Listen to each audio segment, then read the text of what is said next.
अस्सलाम वालेकुम, welcome back to Innovate IT Zone. आज के वीडियो लेक्चर में हम लोग देखेंगे कि हमें अपने गैंट चार्ट के लिए, जो कि हमने अपने फाइनल ईयर प्रोजेक्ट के प्रपोजल और अपनी डॉक्यूमेंटेशन के अंदर इंक्लूड करना है, किस तरह से हम लोगों ने अपने गैंट चार्ट को के लिए हमें अपने एमएस प्रोजेक्ट जो है उसका यूज़ करना है। जैसे हम डॉक्यूमेंटेशन बनाने के लिए अपने एमएस ऑफिस को, जिसमें हम लोग एमएस वर्ड को, इस तरह के जो टूल्स होते हैं उनका यूज़ करते हैं, तो हमें गैंट चार्ट बनाने के लिए एमएस प्रोजेक्ट का यूज़ करना पड़ेगा। तो आज की वीडियो में आपको मैं यही बताने जा रही हूँ कि आप लोग किस तरह से एमएस प्रोजेक्ट को इंस्टॉल कर सकते हैं अपने सिस्टम के अंदर, और इस चीज़ को आप लोग अपने जो प्रपोजल है और जो भी डॉक्यूमेंटेशन है उसके अंदर आप इंक्लूड कर सकते हैं।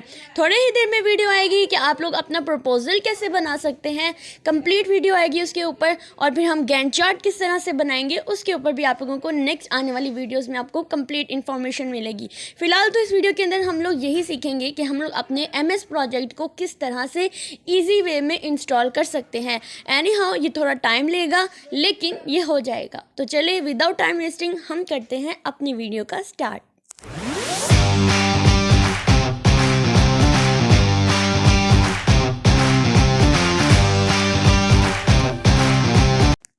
सबसे पहले आपको अपने गूगल पे टाइप करना है ऑफिस कस्टमाइजेशन टूल।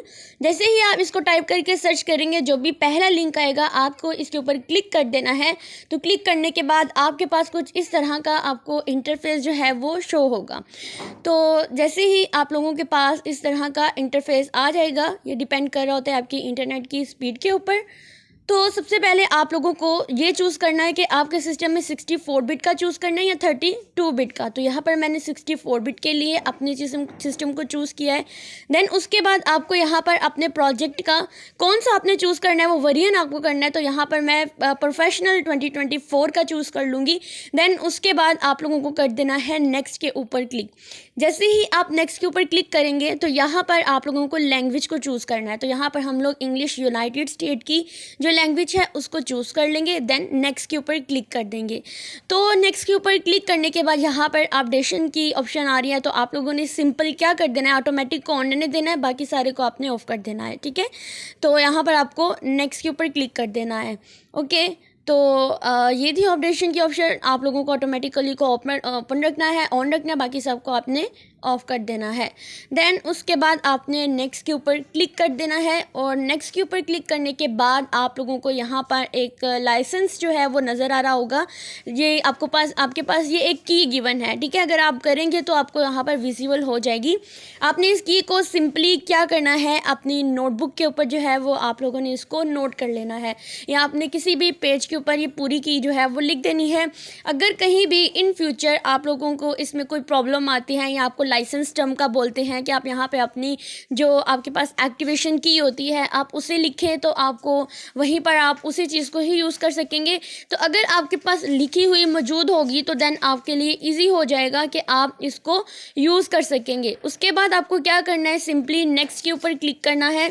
नेक्स्ट के ऊपर क्लिक करने के बाद आप लोगों के पास जो है यहाँ पर दोबारा से आपने नीचे जाना है और इसको आपने नेक्स्ट के ऊपर क्लिक कर देना है। कुछ भी नहीं टाइप करना, फिनिश के ऊपर क्लिक करें। जैसे ही आप फिनिश के ऊपर क्लिक करेंगे तो आप लोगों को यहाँ पर राइट हैंड साइड पर एक इंपोर्ट की ऑप्शन नज़र आ रही है, एंड देन एक एक्सपोर्ट की ऑप्शन नज़र आ रही है। तो आप लोगों ने सिंपली क्या करना है कि जहाँ पे आप लोगों को इंपोर्ट नज़र आता है, अगर मैं इंपोर्ट के ऊपर क्लिक करती हूँ तो इंपोर्ट का मतलब तो आप लोगों को पता ही ना कि अपने सिस्टम के अंदर जो चीज़ें होती हैं, जो पैकेजेस होते हैं, उनको इंपोर्ट करना है। लेकिन आप लोगों को चूँकि हमने अभी एक्सपोर्ट करना है, हमें इसको इंपोर्ट नहीं करना अभी फिलहाल, अभी हम इसको एक्सपोर्ट करेंगे। एक्सपोर्ट के ऊपर क्लिक करने के बाद आप लोगों को इसका जो लाइसेंस टर्म है उसको एक्सेप्ट करना है, और देन आपको एक्सपोर्ट के ऊपर क्लिक कर देना है। आप लोग देखेंगे कि आप लोगों की डाउनलोडिंग जो है वो स्टार्ट हो चुकी होगी। अब इसको डाउनलोड होने देते हैं। डाउनलोड होने के बाद आपको क्या करना है कि अपना जो गूगल ब्राउज़र है उसको दोबारा से आपने ओपन करना है, और यहाँ पे आपको अब एक डिप्लॉयमेंट टूल जो है आप लोगों को यहाँ पर सर्च करना है।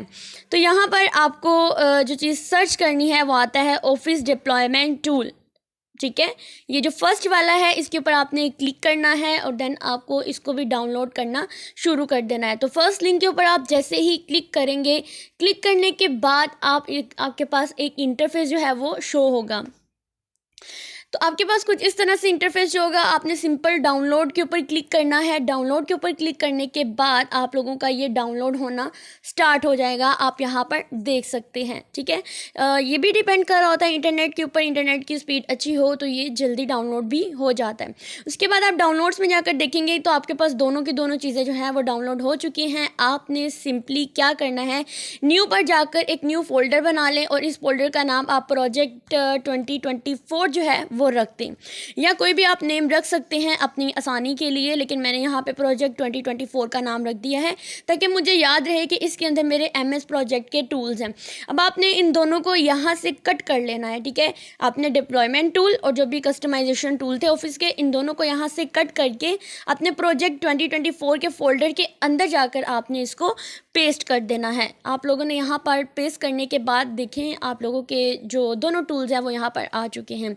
अब आपको क्या करना है कि जो आपका CMD है आपने सिंपली उसको ओपन कर देना है। ठीक है, तो CMD को आप या फिर आप ऐसा करें कि इस सेटअप के ऊपर क्लिक करने के बाद इसको आपने रन एज एडमिनिस्ट्रेशन करना है, क्योंकि इस सेटअप को भी हमने इसके अंदर जितने भी फाइल्स वगैरह हैं वो सारी की सारी हमने एक्सपोर्ट करनी है। आप इसके ऊपर जाकर आपने सिंपली रन एज एडमिनिस्ट्रेशन करना है, लाइसेंस को एक्सेप्ट करना है। आप चाहें तो इसको रीड भी कर सकते हैं। एक्सेप्ट करने के बाद आपने इसको जो है वो एक्सपोर्ट के ऊपर क्लिक कर देना है। ठीक है, या जो भी आपके पास ऑप्शन आएगी उसके ऊपर। तो जैसे ही आप करेंगे आपने वो फोल्डर चूज़ करना है। डाउनलोड के अंदर जाकर आपने प्रोजेक्ट 2024 का फोल्डर चूज़ करना है, क्योंकि इसी के अंदर हमें अपने ये MS प्रोजेक्ट के सारे की सारी जो पैकेजेस वगैरह हैं वो सारे के सारे इसी के अंदर इंस्टॉल करने। आपने इसको सिलेक्ट करके ओके कर देना है, और जैसे आप ओके करेंगे आपकी सारी जो सेटअप की एक्सपोर्टिंग है वो हो जाएगी, और यहाँ पर आपको मैसेज आएगा सक्सेसफुली जो है वो अपने टूल्स को आप सारी चीज़ें एक्सपोर्ट कर चुके हैं। इसके बाद आप लोगों को क्या करना है कि सिंपली आप लोग चेक कर सकते हैं कि आपका जो आपने इस ये जो प्रोजेक्ट 2024 का फोल्डर बनाया है आपने इसको यहाँ से सिलेक्ट करना है।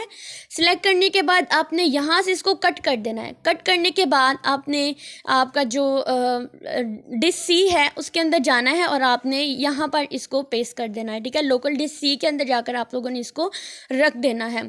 अब रखने के बाद आप लोगों को जो नेक्स्ट स्टेप करना है, नेक्स्ट स्टेप ये करना है कि आप लोगों का इसकी इंस्टॉलेशन करनी है। अभी हमने डाउनलोडिंग कंप्लीट की है, सारी फाइल जो एक्सपोर्ट की है। अब आपने सिंपल CMD ओपन करना है, और जो जो आपको इसके ऊपर कमांड्स लिखनी है वो आपने सबसे पहले लिखना है C ड्राइव के अंदर है तो आपने C लिख के कॉलन लिख के स्लैश डालना है। आपको स्क्रीन के ऊपर भी नज़र आ रहा होगा कि आपने कौन कौन सी जो है वो इसके अंदर कमांड्स लिखनी है CMD के अंदर। ठीक है, आपने ये लिखकर प्रोजेक्ट 2024 जो है उसका नाम लिख के एंटर प्रेस करना है।